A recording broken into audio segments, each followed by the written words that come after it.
직업이라고 할 때 부르는 단어가 몇 개 있습니다. 하나는 잡입니다.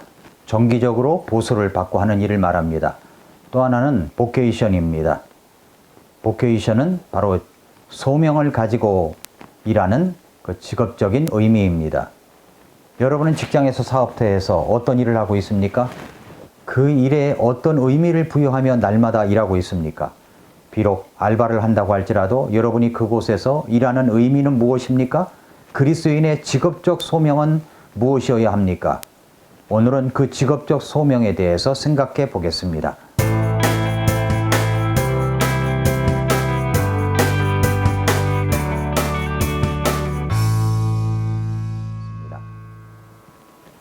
미라클 모닝 애청자 여러분, 안녕하십니까? 어떤 사회학자가 남대문 시장에 가서 하나의 실험을 했습니다. 그것은 남대문 시장의 한 지객꾼에게 그의 평균 일당의 2배를 줄 테니까 자기 일을 도와달라고 말합니다. 그랬더니 지객꾼은 너무 좋아서 흔쾌히 응했습니다. 그런데 조건이 있었습니다. 그것은 첫째, 몸이 아프지 않는 한 결근하면 안 된다는 것. 그리고 두 번째는 왜 이 일을 하는지 절대로 물어보면 안 된다는 것이었습니다. 뭐 그거에 안 물어보면 되지 하고서 이제 원래 하던 것보다는 힘이 들지 않는 것 같아서 이제 응했습니다. 일은 이것이었습니다. 운동장처럼 넓은 공터가 있는데 그 공터를 달리기 트랙 모양으로 너비 한자 깊이 반자 크기의 홈을 파는 것이었습니다. 그는 이제 삽과 곡괭이로 파기 시작했습니다. 수입은 평소 버는 것보다 2배를 보장했습니다. 지객꾼은 정말 신나서 일을 했습니다. 그런데 땅을 판 지 열흘쯤 지나서 그렇게 이제 땅을 판 지 열흘쯤 지나서 그 일을 끝냈습니다. 완성된 타원형의 큰 홈을 보고서 사회학자는 수고했다고 하면서 이렇게 또 일을 시켰습니다. 내일부터는 이제껏 판 홈에 다시 흙을 채워 원래 있던 대로 해 놓으십시오. 동일한 일당을 드리겠습니다. 라고 했습니다. 지객꾼은 정말 의아했습니다. 그래서 묻고 싶었습니다. 왜 다시 채워 놓을 것을 팠느냐고요. 그러나 처음에 일을 할 때 약속이 왜 이 일을 하는지 물어서는 안 된다고 하는 것이 있기 때문에 물을 수도 없었습니다. 지객꾼은 영문도 모른 채 며칠에 걸쳐서 자기가 판 구덩이를 모두 흙으로 성심껏 메웠습니다. 그러자 또다시 뜻밖의 일을 또 하라고 합니다. 이번에는 또다시 지금까지 메운 구덩이를 다시 파라고 합니다. 그러자 그 지객꾼은 그 다음날 어떻게 했을까요? 그 지객꾼은 원래의 자리 남대문 시장 지객꾼으로 돌아갔다고 합니다. 직업에 대한 만족은 반드시 그가 받는 보수와 일치하는 것은 아니라는 것을 알 수가 있습니다. 직업에 대한 심리적 보상의 보람이 필히 고려되어야 한다는 것을 우리는 이 에피소드에서 생각해 볼 수가 있을 것입니다. 우리는 모두 정상적인 일을 한다면 직업을 갖고 있습니다. 이 세상에서의 직업이라고 하는 것은 자아를 실현하고 생계를 유지하는 수단이며 기껏해야 인류 사회의 발전에 이바지하는 것으로 삼고 있습니다. 돈을 버는 것도 있겠지만 그렇게 뜻 있는 일을 하는 사람도 많습니다. 그러나 우리 그리스도인에게 있어서 직업은 무엇이어야 합니까? 그리스도인들은 직업을 통하여 또는 사업을 통하여 이 세상에서 하나님을 섬기는 기회로 삼아야 하고 또 직업 활동을 통하여 멀리는 하나님께서 이 세상을 창조하신 목적에 이바지하고 나를 지으신 목적에 따라 봉사하며 살아가는 것이 되어야 하는 것입니다. 그러니까 그리스도인에게 있어서 직업은 단순히 밥벌이가 아닙니다. 잡이 아닙니다. 그것은 하나님을 향한 섬김입니다. 보케이션입니다.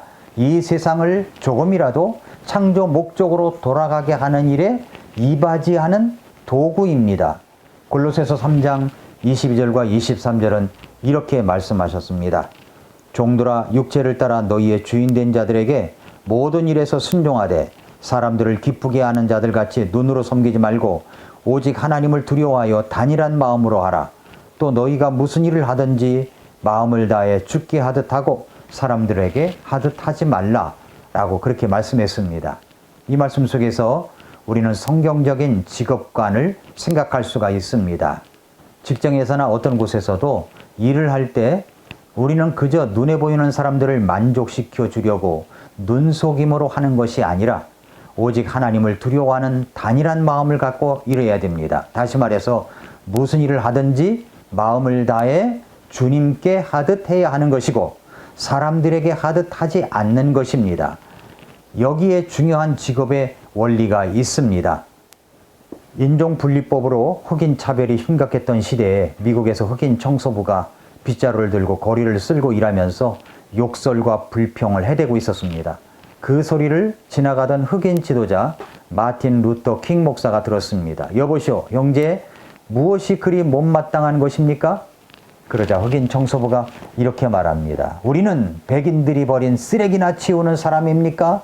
치사하고 더러워서 이 일을 못해 먹겠습니다. 그 목사가 그 말을 듣고 이렇게 말합니다. 형제요, 당신이 지금 청소하고 있는 곳이 백인들이 쓰레기를 버리고 간 길거리라고 생각하지 마십시오.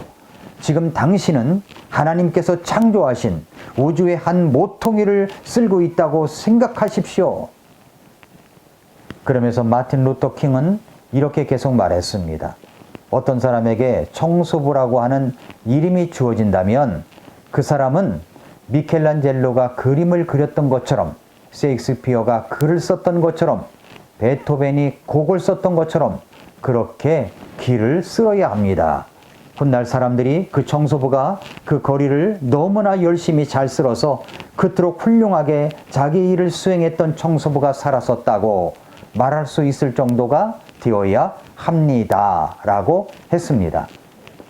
사랑하는 애청자 여러분, 성도 여러분, 직업이란 생계를 유지하기 위해서 자신의 적성과 능력에 따라 일정한 기간 동안 계속하여 종사하는 일, 먹고 살기 위해 하는 일을 말합니다. 잡입니다. 그런데 어떤 사람에게는 단순히 그 직업이 잡으로 먹고 살기 위해서 하는 그런 일로 받아들이는 사람이 있는가 하면 어떤 사람은 보케이션, 부르심이요 소명으로 받아들이는 사람이 있습니다. 세상 사람들은 직업을 자아를 실현하고 생계를 유지하는 수단이며 기껏해야 인류 사회의 발전에 이바지하는 정도로 생각합니다. 그러나 그리스도인에게 직업은 이 세상에서 하나님을 섬기는 기회라고 생각합니다. 그리스도인들은 직업 활동을 통하여 멀리는 하나님께서 이 세상을 창조하신 목적에 이바지한다고 생각하고 있고, 가깝게는 자기를 사람으로 지으신 목적에 따라 봉사를, 섬김을 하는 것입니다. 그리스도인에게 있어서 직업은 단순한 밥벌이가 아닙니다. 하나님을 향한 섬김입니다. 이 세상을 조금이라도 창조 목적으로 돌아가게 하는 일에 이바지하는 도구입니다. 우리 주변에 돈밖에 모르는 사장, 야근을 밤먹듯 시키는 상사, 기독교를 개독교라고 매도하는 동료, 매일 우거지상을 하고 출근하는 부하 직원들, 어쩌면 하나님께서 그들에게 선한 영향력을 끼쳐서 예수 그리스도의 십자가의 복음으로 고쳐보라고 맡기신 사람일지도 모릅니다. 뭐 이런 회사가 다 있나 싶은 그것도 직업을 보케이션, 콜링이라고 여기는 그리스도인들에게 하나님의 통치가 구현될 수 있도록 영향을 끼칠 사역지인 것입니다. 세상이 가치 있다고 생각하는 직업군에도 우리 구원받은 그리스도인이 나아가야 합니다. 그러나 또 세상에서 하찮게 여기는 일터에도 사실 구원받은 그리스도인이 있어야 합니다. 내가 어떤 사연으로 어느 곳에 있든지 간에 내가 거기서 만나는 사람들, 하나님의 형상을 가진 사람들, 그 사람들도 우리 주님께서 십자가에서 그 사람들을 위하여 죽으셨고 구원받기를 기다린다는 사실을 알고 우리가 그들에게 복음을 전해주고 선한 영향력을 끼쳐야 되는 것입니다. 오늘도 미라클 모닝입니다.